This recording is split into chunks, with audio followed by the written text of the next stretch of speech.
There are more than 100 countries worldwide that speak French, but a handful of them are able to really, stand out. Do you know how much the pandemic transformed the way we do business? It's crazy.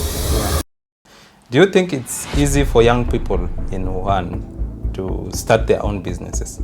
Please, would you shed more light on the opportunities that are there for young people in China? But in China is different. China is really talent-oriented kind of country, right? Yeah. You have a good talent, you can be rewarded in China. In China, do you know how many exhibitions are happening every month? Plenty of them. Sometimes they even offer you free transportation, free hotel. You go there, you see the industry. You see all these companies, they are there exhibiting their product. You go, you ask questions. They answer to you. This is what you need. But the most important thing is that how many things did you try in your life journey? What does financial freedom mean to you? Can I get a break to answer that one? You are only as wealthy as how much money appears in your account. I'll give you a very strong reason to why you should save, okay? You see your favorite car, the one that you truly like, okay? That should be one of your motivation. I want to afford that car. Between the year 2018 and 2019, right before the pandemic, I made a lot of mistakes because I lost focus.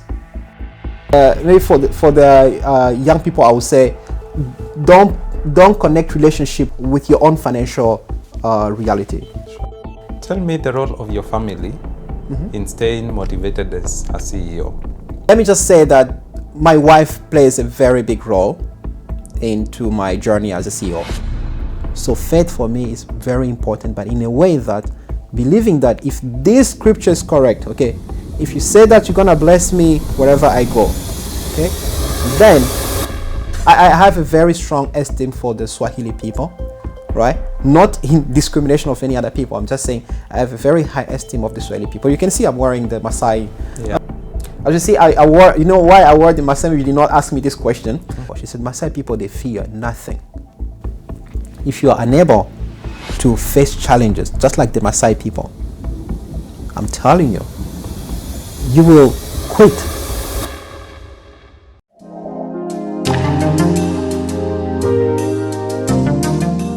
This is Labor Talks, turning darkness to light.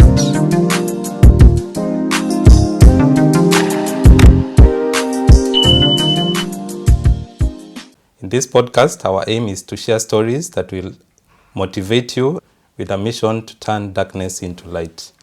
And now, ladies and gentlemen, our today's guest embodies the spirit of entrepreneurship. He is Dr. KAJILA, who has a background in new energy and materials from Wuhan University of Technology. He is a passionate entrepreneur who has spent over 8 years leading various companies here in China and in DRC, among them the Wuhan OBTC company. His mission is to awaken and develop the entrepreneurship mindset among the young people. And now join me in welcoming a leader who turns ideas into impact. Dr. Rice, you're welcome. Thank you. Thank you so much for having me. Yeah. I've been wanting to ask, is rice your favorite food? Now that your name is Rice. Well, I didn't see that one coming. But yeah. Okay. Yeah. So feel comfortable. And now tell me about yourself. Where did you grow up? Okay. First of all, thank you so much for having me here on Labor Talk. Yes. For this exchange or conversation. Basically, I was born in DR Congo, in Lubumbashi city, which is in the southern part of Congo. It's like the second largest city in DRC. So that's where I was born, and I basically grew up there until I finished my high school. And then I came to China from university onward up until now. Your undergraduate, you did it in DRC? No. I started my entire university life is in China. So how did you end up in China? Is it through a scholarship? Or how did you find yourself in China?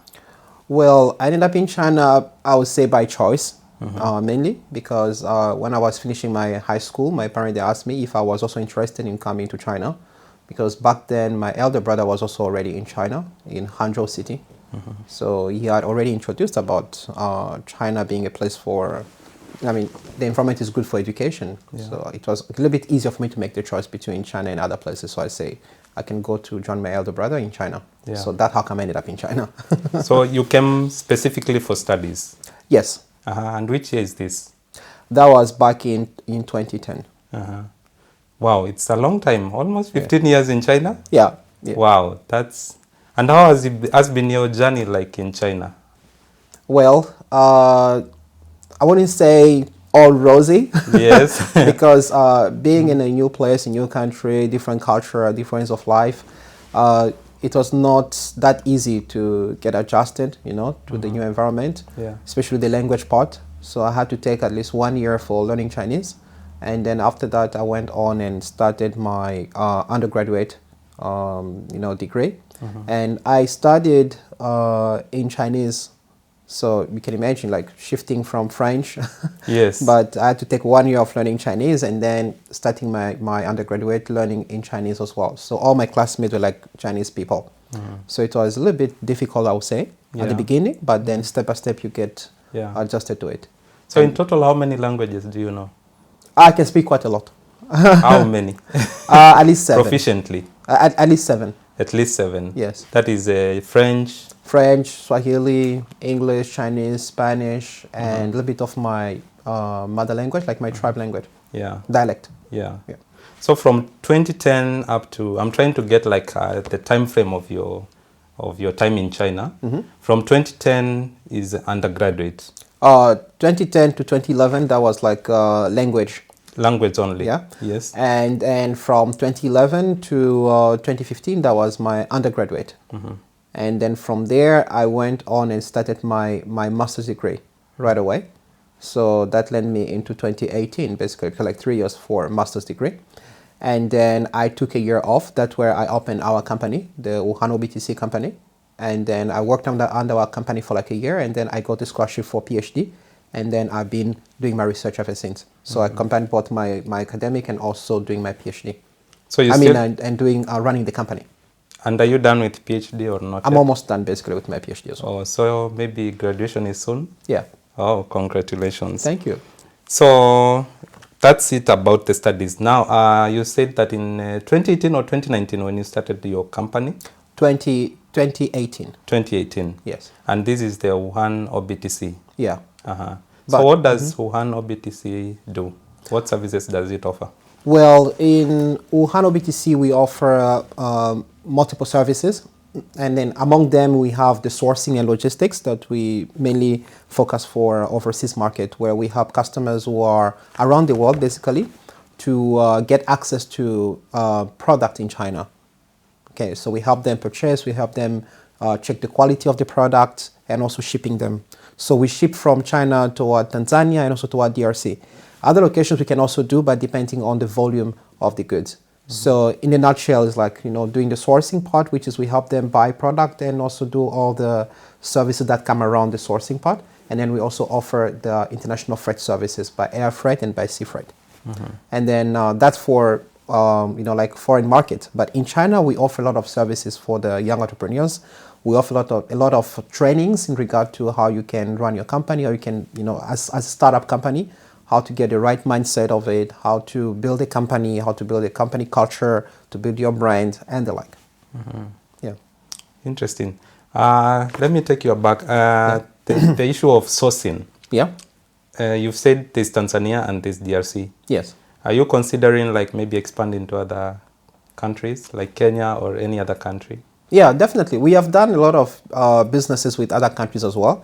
But when we focus on DRC and Tanzania, because we already have companies on ground, our own companies on ground, that it's easier for us to offer a full service, a full package service in those areas. But we do business with Kenya as well, because I know you're from Kenya, right? So we do business with Kenya as well, and we have done business with South Africa, with Zimbabwe, with Ethiopia, with West Africa as well, Mali, Ivory Coast, in the Pacific as well, Vanuatu, and we've also done with Europe as well. So I would say we have done with as many countries that we can based on our growing network of customers, but offering like full service, usually we focus on where we have our existing offices as well.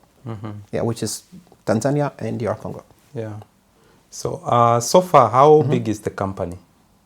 Is it Wuhan OBTC, right? Yeah. How big is it? Maybe number of employees? And that's a very good question because we are around 15 people, both those in China and those outside of China. Wow. Okay. Yeah. Interesting.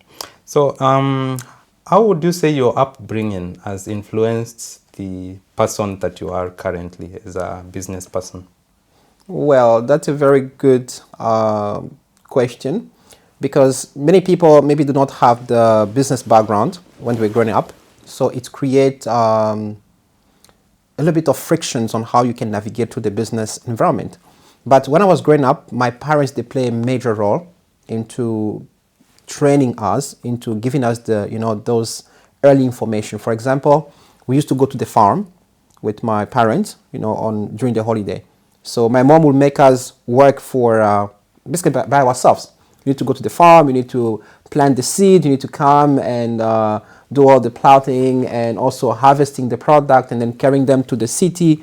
And then she'll only help you with the selling part. So you can imagine I was like 12 years old, like a teenager. And then on the other side, also my father, who was working he worked for different companies. And for him, he was more in the administration kind of environment. So he taught me basically how to understand people because, companies is all about people-to-people relationship. So my father is very good at that. So I would say he has impacted those knowledge upon me. So definitely, having my mom on one side teaching you to put your hands to work and having my father teaching you the corporate world, how it works. So if you blend them together, then you have me. Yeah. so would you say the CEO that we see today is an inspiration of your parents? Definitely. Yeah? Yeah, definitely. How about your background? Is it related to what you're doing? What you studied in campus? Is it related? Now that's a little bit different because I'm very passionate about the energy field. So I do research about especially the new energy. Yeah. So with that one, if you look at it from a business perspective, they may not have a clear link in between. But at the end of the day, all that we are studying, if you don't associate it with the real market demands, then you'll be missing out something. That's why we have people who are doing maybe research in one field because they have passion about it, but they are unable to create product for the market needs. So yes, my research background or my academic background may not have something to do with business, but I can tell you I've taken a lot of courses, like extracurriculum courses about business, about marketing, how to build companies, how to run companies, building brands, and all this that I've mentioned. So they become like the support that I need to back up my research for the need of the market. So when I talk about certain product, for example, when customers come to me, they want to ask me about, let's say, renewable energy system, they want to purchase here in China and stuff like that one. I'm able first to provide them technical information because of the background, but also business-wise, advices, how to source this product, why this one is better for you, and how I can move it from China all the way to where you are. So it's a combination of both. Yeah. Yeah. When I was looking at your profile, there's something I saw. Is it friendreneurship? Yeah. Tell us a bit about that. Well, Entrepreneurial is a very unique concept, and I'm glad that you can bring this one up into this conversation. So Entrepreneurial is a concept that we came up with, especially after the pandemic, where we realized that as a company we are always trying to find out what's the need of the market, okay, especially to the ones that are not directly connected with what's going on in the world in terms of the information. Now you will notice something that French-speaking countries, we are a little bit in a general sense, okay, a little bit behind when it comes to developing ourselves by means of creating companies and enterprises. Yeah, I'm sure you can do research on that one. There are more than 100 countries worldwide that speak French, but a handful of them are able to really stand out. The latest list of wealthiest people in Africa, the top 5 African people who are wealthy, none of them coming from a French-speaking country. Yeah, that should ring the bell, right? So it means there are some information that the French speakers do not have, or they are unable to interpret them into product or into valuable solution, because that's all about business and entrepreneurship. It's creating solutions. So Friendpreneurs is this concept that we thought to ourselves, why not providing information that, because Friendpreneurs stand for French speakers entrepreneurs. Okay. So we started providing trainings for the French speakers. Why? Because if I speak to you in English right now, as I'm doing right now, it's easy for you to understand. Okay? But if you were a French speaker, you might understand what I'm saying, but are you able to interpret exactly the concept of what I'm saying right now? Yeah. Maybe not. Why? Because you need to process it in a different language and try to find the correct meanings of what I'm saying. Yeah. So we created Friendpreneurs to give a solution to that information gap between the French speakers entrepreneurs and the English speakers entrepreneurs. So we have Friendpreneurs, which focuses on the French speakers, and we have the International Business Corner that focuses on the overall, but mostly it's like English kind of information as a language. Yeah. Okay, I understand you're very invested in developing young people to be future entrepreneurs.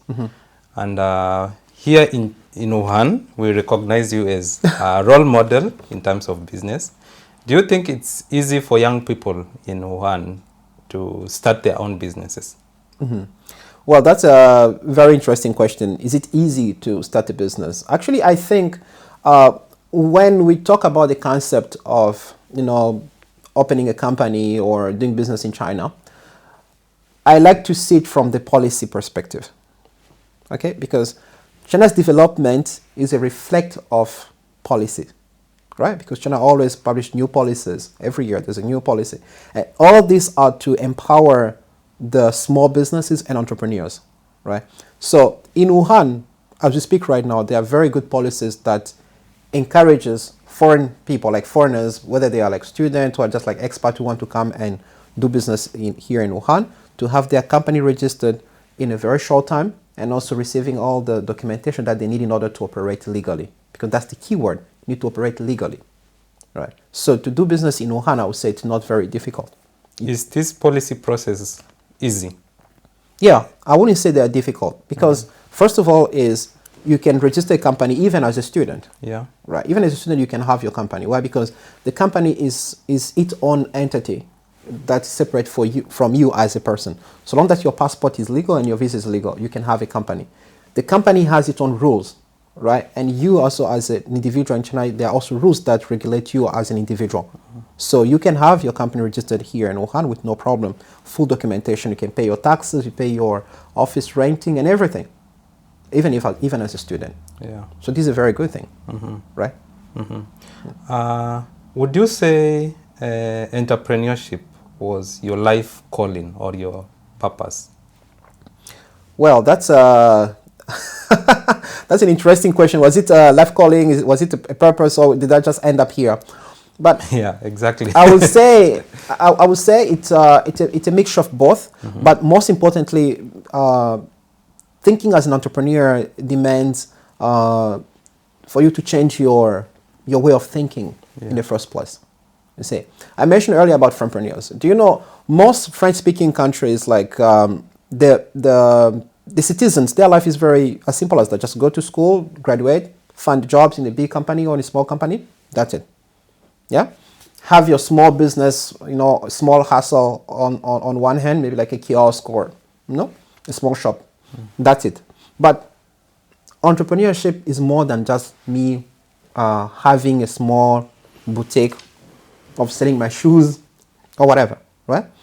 It's about creating value for the community, creating jobs, right?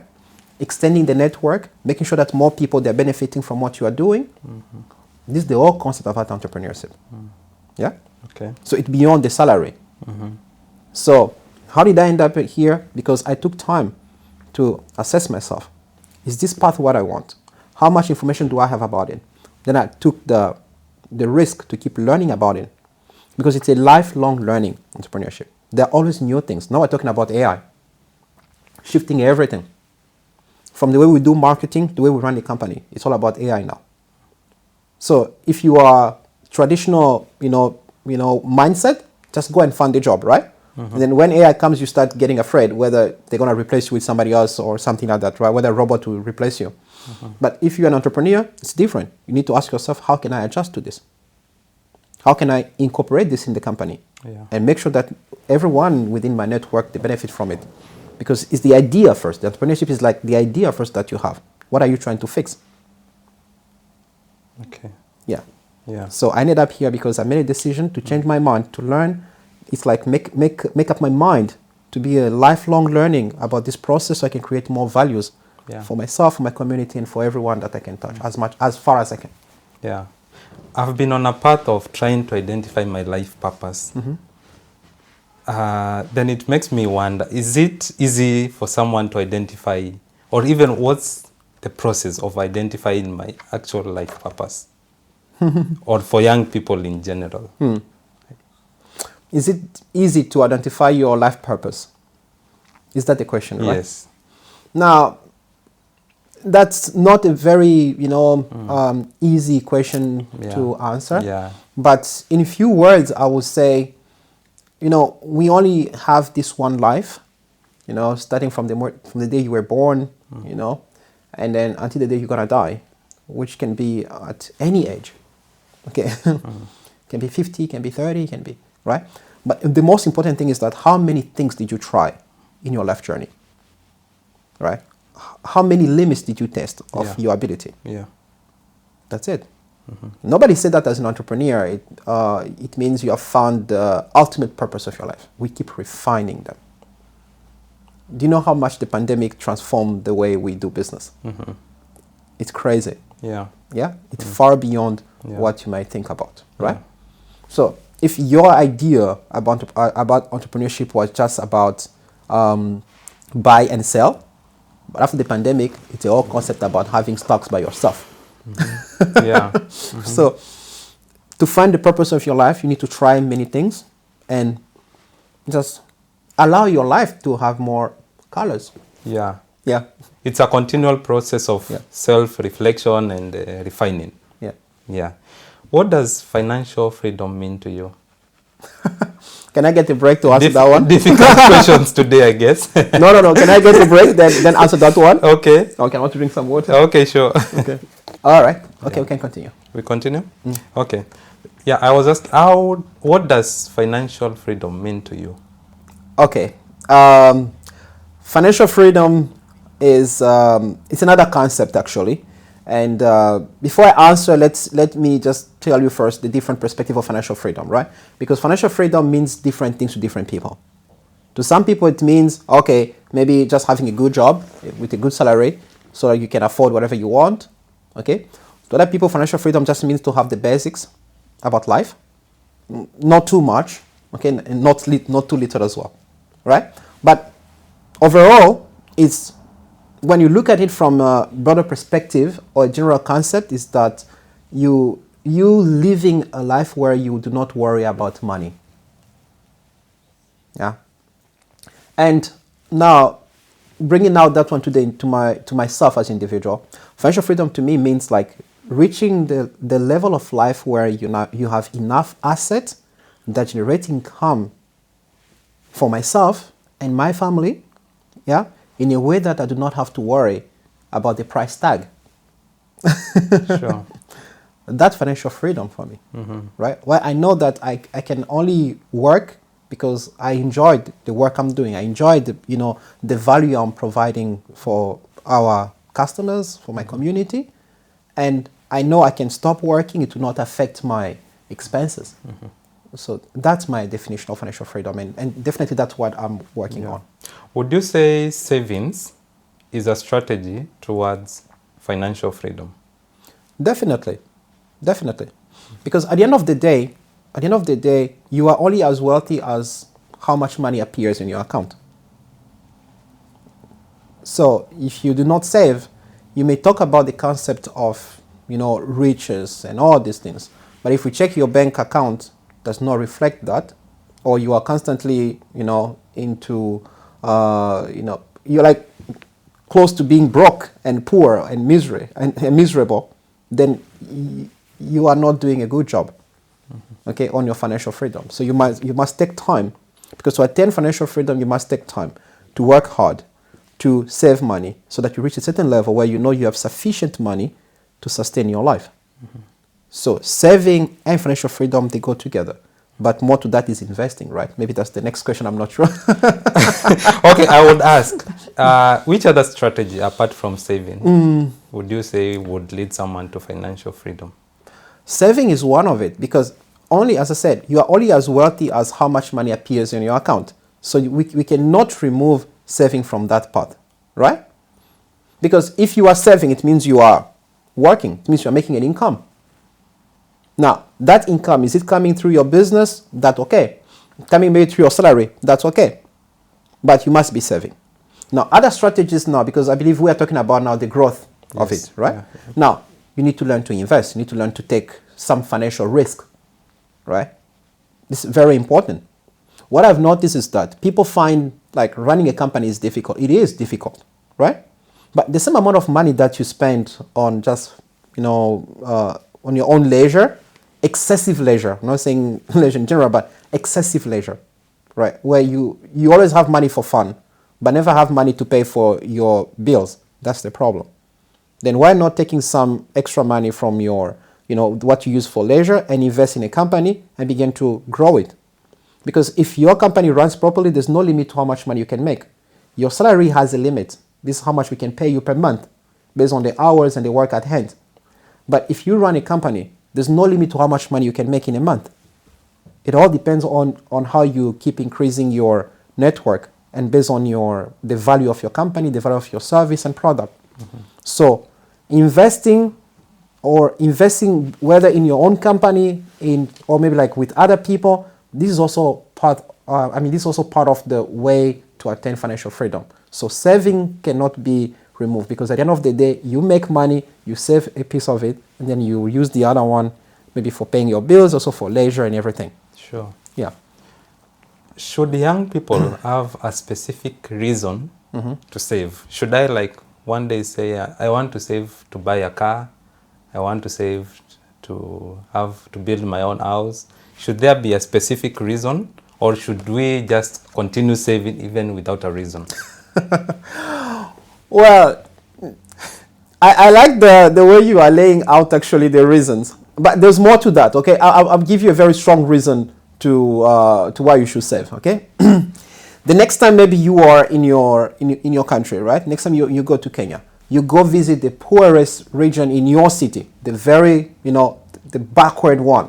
Okay, when you go there, you will know why saving is important. It will give you a strong reason.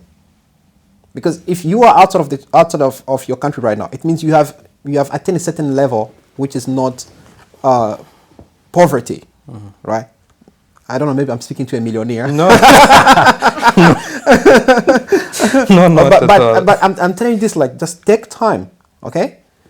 You go down, truly go down to the poorest region of your country. This, I'm talking about first-hand experience. If you don't want to rely on what you see online, okay? You go and have your own first-hand information about what poverty truly means. The people who are poor, generally, is not because they do not have money, because they did not apply certain principles about getting to a wealthy life.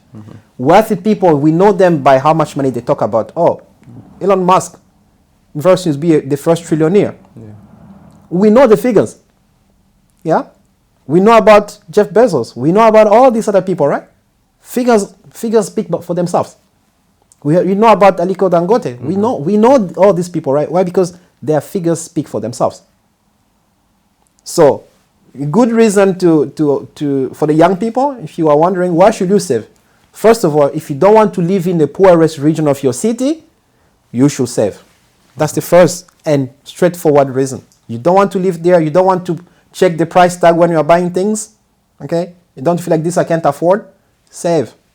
Because if you save for like 2 years or 3 years, if you save like $5 or maybe like $1 per day, save for 3 years or 5 years, you'll be far above many people. You know that? Yeah? Okay. So, now to add to what you said, saving also you need motivation, right? But the motivation could be if you want to afford something, put it into the future. This is something I learned a few years ago. I learned that there's a book called The Fast Lane to Millionaire, The Millionaire's Fast Lane. Very nice book, actually. So in the book, the author said this: you see your favorite car, the one that you truly like, okay?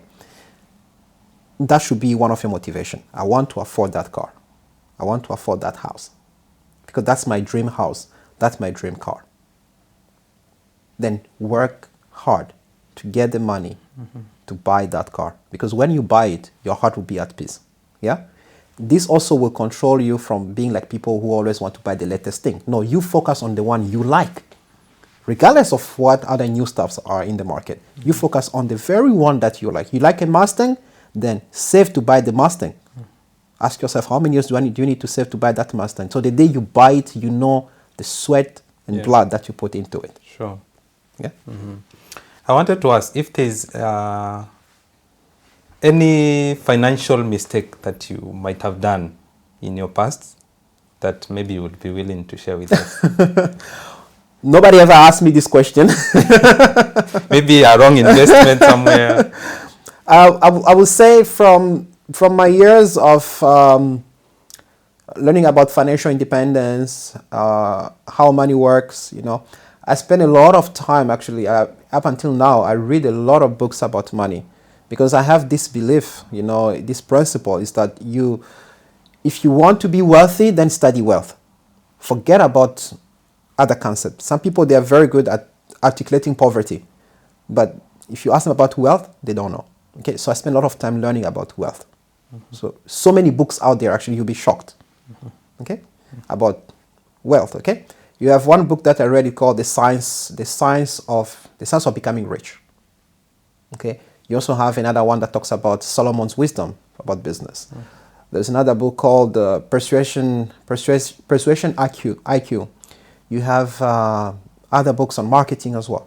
Okay, there's one book that called Exactly What to Say.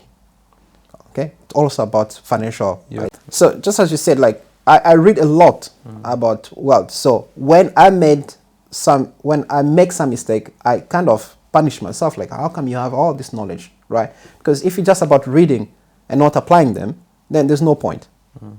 But nobody is immune from mistake, right? They can happen for many reasons. So between the year 2018 and 2019, right before the pandemic, I made a lot of mistakes because I lost focus. So I made a lot of financial crazy mistakes. Not that I was not making good money, but I felt like I kind of lost my mind for some reasons. Okay, maybe for the young people, I would say, don't connect relationship with your own financial reality. Sure. Okay, very important, because sometimes as a young person you get in a relationship and then you start losing track by maybe trying to please the person or things like that one. Okay, so these were some of the mistakes that I made. Then it cost me a lot. I felt like you are making money, but where's the money going? Maybe too much pleasure in terms of leisure time and wasting the money rather than investing it and maybe building more value. So for how myself. did you rise? Simple. Took time, shut down myself and asked myself, okay, you understand where you made a mistake because you lost track. So find back the path. Read more. Separate yourself from wrong decisions, from wrong people, from wrong relationships that are making you to lose track. That's the only way you can do, right? Because acknowledging that there is a problem, it's one thing, but fixing it is another as well. So you acknowledge first and then you take the path to fixing it. And one of the best ways to fixing it is to always isolate yourself. By isolation here, I'm not saying you leave people, no. I mean, you understand that I made this mistake because of too much of this, so therefore I will isolate myself from this thing here. That's what I'm talking about. Because as young people, we have the skills to make money. There's no limit as a young person of how much money you can make. We have the energy. You can push your limit of how many hours you can work. You can push those limits like crazy. You can work 24 hours and rest for like 4 hours. Your body will adjust to it because we are still young. Okay? So, yes, but these financial mistakes, I keep seeing that young people making the same financial mistakes. Why? Because you lose track. You think by pleasing people, it will make you feel good. But in reality, you are squandering your energy and you're also losing money in the process. Okay? So assess where you went wrong and take, rational decisions to change, to fix. How about in your company? Are there like challenges that you face like in your company? Things to do with management? Any that you would be willing to share? Sure.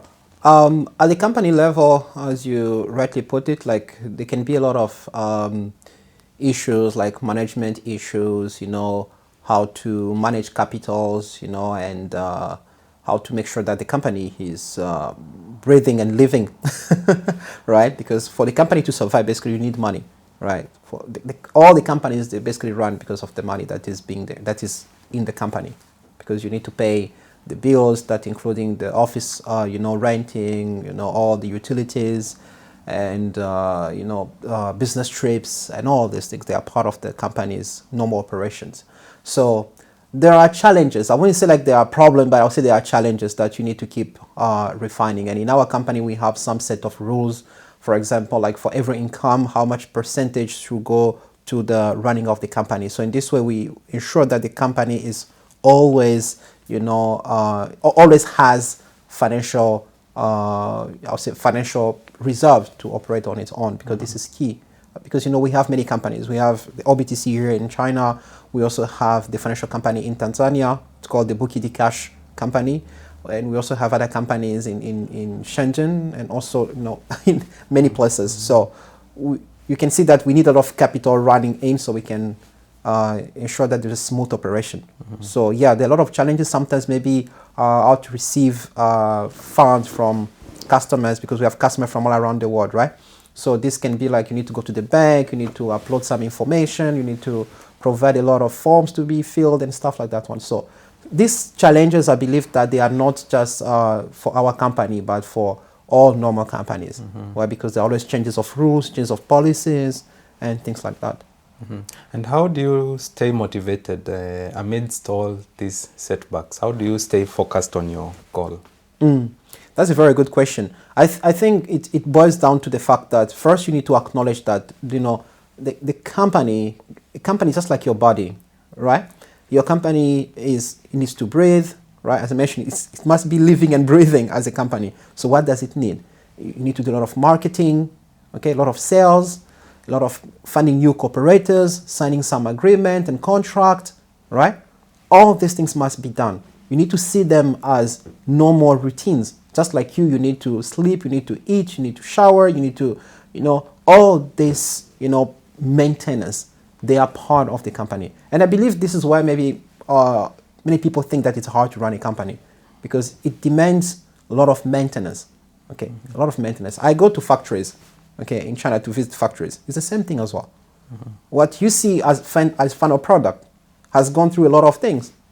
Maybe failure into the machine automation system, right? Maybe your jeans have to stop somewhere, somebody had to come and drag it and go try to do it manually and so on, right? But these things do not, they do not lead you to say, no, I quit. No, they are part of normal company operation. So there's no such a thing as a company running without challenges, okay?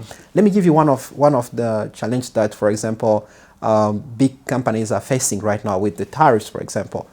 China and US tariffs, trade war. I was reading the news yesterday and I found out that Apple had airlifted millions of phones from India. Imagine cutting down the clearance time from 36 hours to 9 hours only. Yeah, I think those are numbers. Just to make sure that they could be exported before the tariff takes effect. Yeah. Now, should Apple company owners, should they say, let's quit because of this problem? No, we fix it. We face the challenges as they come, because that's what makes a company stronger. We build more. That's why we have things to talk about, right? Yeah. It builds the story of our company. So I stay motivated, I stay focused, because I know all these challenges, that's what make up a company. And we are not immune. There's no company that is immune from these problems. You just need to have a strong mindset to understand that you are going to go through this. It's not there to destroy you. It's there to build you up. Okay. Tell me the role of your family in staying motivated as a CEO. The role of my family. Well, let me just say that my wife plays a very big role into my journey as a CEO. Yeah, because the first time I met my wife, actually, I did not even have a company back then. But I had this idea, because when we made the first meeting, we were talking about business, and I did not even have a company back then. But she believed in my ideas, and she said, yes, sure, I think it's a good idea, right, that we can try to do some things together. And we are still together up until now, doing businesses together. So a lot of challenges we share. So we discuss, how can we face this problem? Okay, how can we fix this, or how can we advance? Okay, what should be our next best idea? You know, to become bigger, to grow better. Okay, Sure. That's my wife. Also have my family members, as I mentioned. Like my family members, I think we all of us, we are somehow doing business. Yeah. So we kind of really motivating each other. Sure. Yeah, my sister does business. My elder brother also is doing business. My parents as well. Both of them are also business people. So it's like we share this common, mindset about business. Yeah. So we motivate each other. We just ensure that, once in a while we talk about it. We talk about some ideas. Can we try this? Can we try that? So yes, family plays a big role to that here. Well, My family at least plays a big role. Sure. I wanted to take you a little aback and to ask you the opportunities that are there for foreign students in China in terms of business. I sometimes hear you talk about EPZ and the like. Please, would you shed more light on the opportunities that are there for young people in China? Okay. All right. So first of all, as I said again, China is always, if you talk about China for business people, you talk about the policies. Okay. You have policies that, for example, offers entrepreneurship business visa. All right. It's not, I believe it's not throughout the whole China, but some region they're already offering that one. So you just need to do your own research as a student. Okay. Which city offers you the entrepreneurship visa? And what are the requirements? Okay. Because you need to meet a certain requirement. Maybe you have a good business idea that you are working on, and that lines up maybe with the city's, development plan. So they may be willing to invest in your company. I know some of my friends who have received big investment from Chinese companies, because they have some good ideas, they have good product. So these are some opportunities. They are also students, right? So you can view it from that angle. First, understand the policy. Number two, become valuable. Okay, if you want to succeed in China, because China is not maybe like other countries in the world, like in Europe, where you can just migrate and start from zero there and start doing your life. But in China is different. China is really talent-oriented kind of country, right? Yeah. You have a good talent, you can be rewarded in China. Whether you're a musician, an artist, name it, maybe like a painter or a dancer, or you're a designer of some product, or you developed, new concept. I'm telling you, if you invest into yourself in the way that they see this, there's no limit to how much opportunity they will open for you in China. Yeah. But if you do not show your values, it's difficult. Yeah. In the business, for example, in the sourcing as well, we have a lot of cooperators, a lot of Chinese factories that we work with. Yeah. Because we bring value to them. They may not know how to get to the African market. Recently, I took part in some conferences here in Wuhan as well. So where they are motivating Chinese companies to go outside, to find market in other regions. So I was invited. Why? Because they know I'm doing this thing, right? That's why I was called there. Yeah. I do not sell into Chinese market. I sell into overseas market. So that means I know the way how to, right? And I can lead others into it. So become valuable. For students, I would say become valuable first. And let that skill, that talent in you be exposed. Don't hide it. Don't worry about what people think about it. You first, make sure you shine. Yeah. Yeah. Yeah. Speaking of making ourselves valuable as young people, and I just recently began to read The Diary of a CEO. Yeah. And I think the first chapter is about myself. Yeah. As one of the pillars. And in that pillar of myself, there's 5 buckets that someone should fill to consider themselves successful. Yeah. So there's the basket of knowledge, acquiring knowledge, acquiring skills. There's also who you know, that is the networks. Yeah. there's also what do you have, the resources, and there's the reputation that you want to build. Yes. Which bucket would you say you are specifically at among these 5? Well, I'll say like for myself after, because I also read the book, The Diary of the CEO, and I also watch a lot of his podcast. So if in view of those 5 buckets, I'll say right now as a company, at the company level, we are really into building networks. That's expanding. Why? Because just remember our company, I'm talking about the OBTC. We have been registered since 2018 December, right? December 2018. That's when we officially had our license and begin to operate since then up until now, right? Now, as a company, you need to understand that there is a journey. Okay, there is a journey. There's the first 3 years of the company. You need to build foundation. Don't worry about the income. Build the foundation. Can you stand strong? All right. Can you navigate all this complexity of understanding how the system itself works? Right. And you're gonna have another 2 years coming in. The 2 years about finding stability. Can you find that stability? Yeah. Where you know that, okay, now when they mention your company, at least there are people who can say, I know that company. Yeah. And then you're gonna have more years ahead of that one now. That's where you start now building the real wealth. And that real wealth comes now from expanding your network. So our company, we are at that level of extending our network because now people know about us. We have people adding us and requesting for our services basically every single day because we use a lot of social media platforms where we boost our products, we boost our services, we talk about us and things like that one. Now people, when they add us, they're like, oh, I heard my friend is using your services. Or I heard about your company. Or I saw it on TikTok. I saw it, right? All this investment that we have put in the years, now they are leading us to grow, to expand, to reach to more people. How about as an individual? Which bucket would you say you currently are at? As an individual, I would say first of all to maintain my reputation. Yes, because I think there's a certain level in life where you need to make sure that you build your reputation. Not just like people, they hear you, they say, we know that person. But let people, when they hear about you, they know that's a guy who makes things happen. When he say he will do this, he will do it with a strong willpower. And that one is for myself. Building that kind of reputation where when people hear your name, they don't just say we know him, but they talk about you in a way that you are a person that brings value.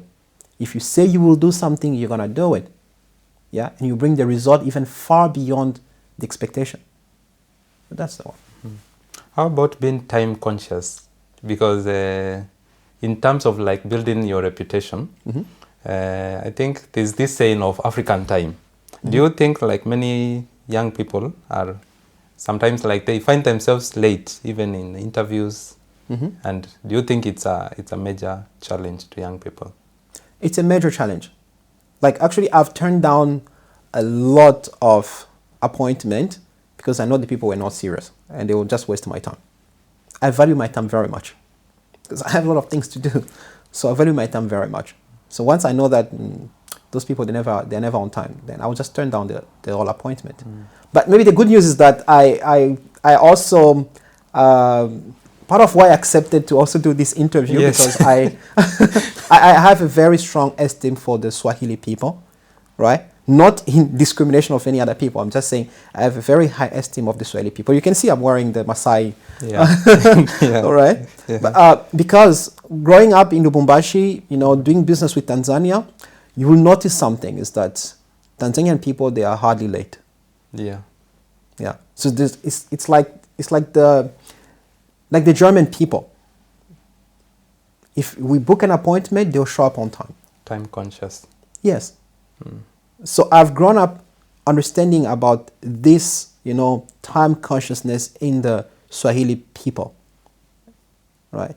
And myself being a Swahili person, so I really embraced it into that sense. Yeah. So being time conscious for me is key. Why? Because my time is very limited, right? Yeah. And young people, if you want to succeed now, maybe this one goes to everyone who's struggling with time consciousness. I'd like to tell you this, sit from this angle. How many opportunities have you missed because you showed up late? Have you ever tried to count? Just take your time and count. How many times you showed up late and how many things you'll have done if you just came on time. I've gotten some very good opportunities in China here to work with some companies because I showed up earlier. I'm telling you, I always share this testimony. One day I just popped up into one person in front of my companies that I was supposed to meet up for a meeting. And then he invited me to his friend's office to meet up with him. Yeah. Now, when I was there, not knowing that it was his friend's office, now I came earlier, like 30 minutes earlier than the time. And then his friend, who was a lady, she came in and she asked me, she opened the office door and then she asked me to enter in, like, and sit and wait inside. And then we had a conversation that opened doors for more opportunities for me. Now, imagine if I showed up late. That opportunity went on and opened more and more doors for me. Sure. So value time. For business people, always say if you are 5 minutes before the scheduled time, you are late already. Yeah. And in this podcast, you came an hour to time. Thank you so much. Yeah. Okay. The mission of our podcast is to share stories that can show a change from darkness to light. Would you be willing to describe or even give us an experience in your life where you felt you went from darkness to light? Yeah. I really like the idea of labor talk, in a way, as you say, bringing light basically in the middle of darkness, because many people are living in darkness, right? And darkness here means different things. Now, let me talk about the darkness of mindset. Okay? I like the way you started this chat, this conversation by talking about the financial aspect, right? This is key. Some people, they are not working on their financial freedom because of some mindset, that some of this dark mindset that we can never be rich, right? We cannot become too wealthy. Maybe if I become too wealthy, people will hate me. Okay, I might be the first one in my family. So what would that mean? I mean, people will start, destroying me. They'll start, spelling curse and whatever. People have weird beliefs when I talk to people about money, conversation. So this darkness, that overshadow their mindset, stops them from making big risks, taking good opportunities, and the like. It also goes as far as how people they feel in their own body. I'm from Africa. So what? Yeah. You're not limited. Okay. You shouldn't feel limited because you're just from Africa. Yeah. Right? Yeah. Are you not in the same lab with other people from other regions here, struggling, trying to find a way through the experimentation? So what makes you feel like you are not worthy of making big, So there was a time in my life where I shut down myself. That was back in between 2014 and 2015, around that time. I shut down myself and I say, I want to reprogram my way of life. So I shut down myself here. I said, it means I cut a lot of communication with people that I feel like whenever we talk, it was not about, me moving forward. Come on, you move all the way from Africa, flying all the way to China, seeing what you are seeing here, and you still go back with the same mindset. There might be a problem. You just go back with a mindset and a degree. The degree, you can get it in Africa as well, right? If that's all about the degree, then you can also get it in Africa. By the time you go back, you have to compete with people finished locally as well to get the same job, right? You need to get out with something different as well. Is the way that it helps you to separate yourself from what you know. Reprogram your mindset. I'm not saying become a Chinese or become a mindset of a Chinese. I'm just saying reprogram yourself. Yeah? Let go of all those limiting ideas about what you can possibly become. Yeah. I know some people who refuse wealth. Literally, like refusing wealth. They don't want to become too rich, as I mentioned earlier. I had to reprogram myself because I was sometimes I was around the people who think like that. Yeah? You're already in China, it means you're already above people in your country, average. right? Yeah. You're above average. So why can you expand on that idea that you are above average? That's profound. Yeah. Yeah. So I had to free myself from those dark ideas about wealth in general. And what role does faith play in your business life? Your faith. That's a very good question. About my faith, how does faith plays a big role in my business life and in my personal life? Is that first of all understanding that, because I'm a Christian, and I grew up in a Christian family. Okay, now faith to me is first of all understanding the scriptures. Okay, all the promises that you see in the Bible. Okay, but for people who are also not Christian, maybe other religion, because I believe this is an open broadcast, right? Every part where you see promises from God, okay, again, depending on which God you believe in, those promises, they are not just words. They must be interpreted into actions. And if you don't do those actions, you never get to those promises. You can read, repeat them, pray about them, lay it down, crying on mountain.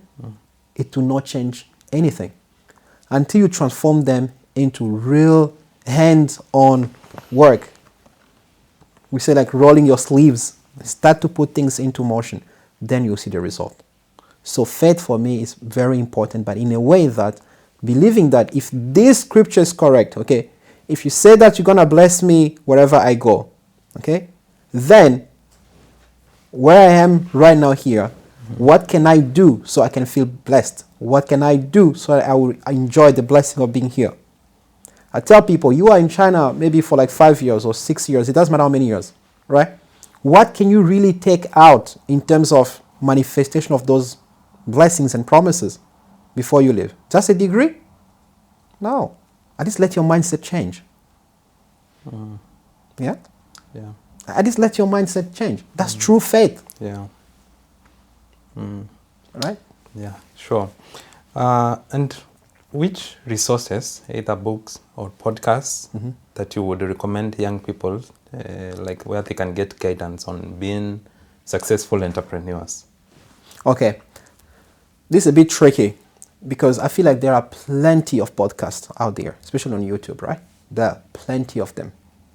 Okay, also on podcast, the platform itself.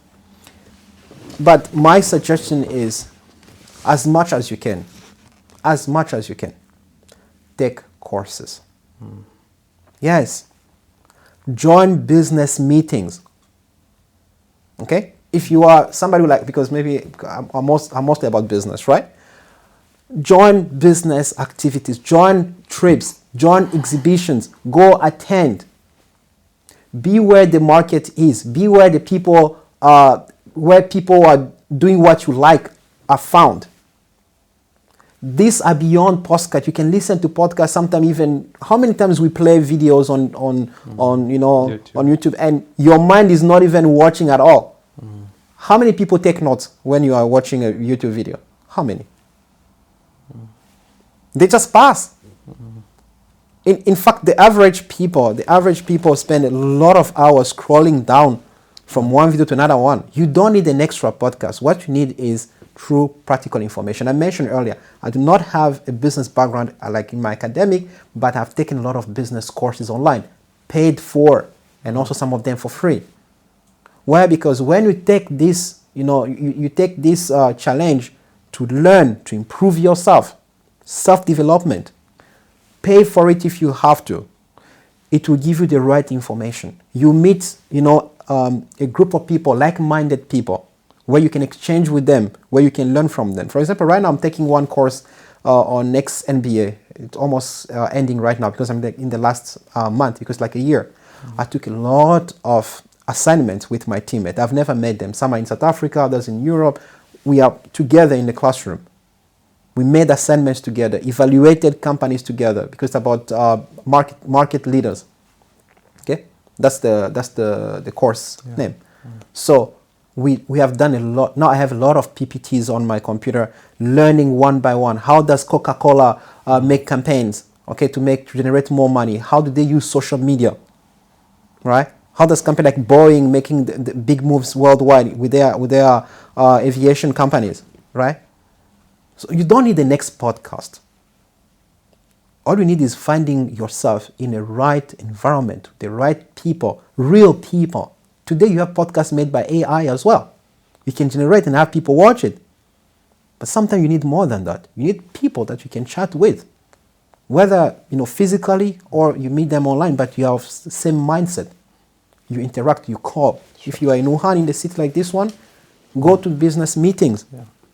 In China, do you know how many exhibitions are happening every month? Plenty of them. Sometimes they even offer you free, free transportation, free hotel. You go there. You go, you see the industry. You see all these companies, they are there exhibiting their product. You go, you ask questions. They answer to you. Mm-hmm. This is what you need. Thank you. Thank you. Now, I hope my answer is not too complex. No, it's okay. Yeah. Yeah. Now, in a few sentences, you can give us your parting shot advice to the young people who aspire to be future entrepreneurs. Well, this is what I would like to say. As you see, you know why I awarded myself? You did not ask me this question. It's because I have a very good friend of mine who is a Maasai. Her name is Martha Naikomi. She's also from Kenya, actually. So she taught me something about the Maasai people. She said, Maasai people, they fear nothing. Absolutely nothing. Yeah? Lions run away from Maasai people. Think about it. All right? They carry this mindset that nothing can stop them. The land belongs to them. Yeah. Yeah? They can survive any harsh conditions. They will find a way. Yeah? The business world, the entrepreneurship journey, it's also similar. If you are unable to stay strong, if you are unable to face challenges, just like the Maasai people, I'm telling you, you will quit and go back to the same cycle that is keeping maybe your family the same way. Yeah?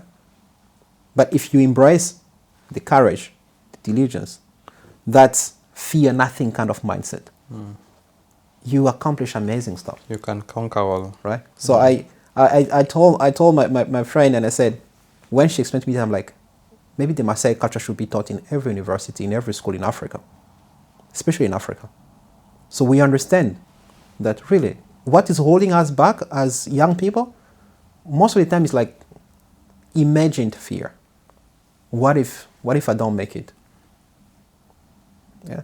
If you don't make it, at least you have been ahead of so many people. That should motivate you, right? That should motivate you to know that you are ahead of many people. This competitive mindset, right? That you are competing with yourself and say, how far did I go? How far did I try? Before I say, no, this thing does not work out for me. How many people did you help? Yeah? Because business is all about that. Helping more people, creating values for yourself and for other people. Yeah. So my encouragement, as I said again, think like a Maasai. Right? Yeah. Embody yourself that one into your journey as an entrepreneur. You see that truly there will be challenges, but you face them head on, knowing that you will conquer. How can people reach you in case they need your services, either from the company? Yeah. How can they reach you? Okay, so to reach out to me is very easy. Just go ahead and search for Rice Ilunga KAJILA. And I use my name actually on all my social media platforms. So just by typing Rice Ilunga, you'll find me on Twitter, on Facebook, on Instagram. And I'll also give you my phone number with which you can reach out to me both on Telegram and also on WhatsApp. So I'll say it's very easy to reach out to me. Yeah, I'm a very open person, so anytime. Yeah. So thank you so much, Dr. Rice, for taking time to sit with us and share with us all this knowledge that you've shared with us concerning financial freedom, entrepreneurship, and your life as a CEO. Thank you so much. I would also like to appreciate all the subscribers that have subscribed to my YouTube channel, and also to encourage anyone who is watching this video to subscribe.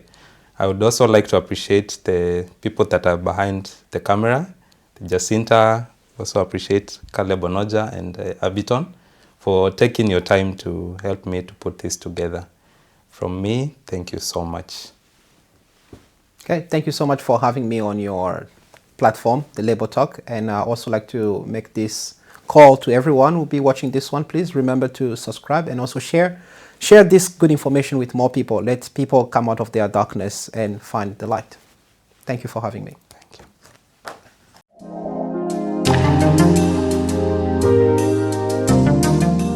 This is Labor Talks, turning darkness to light.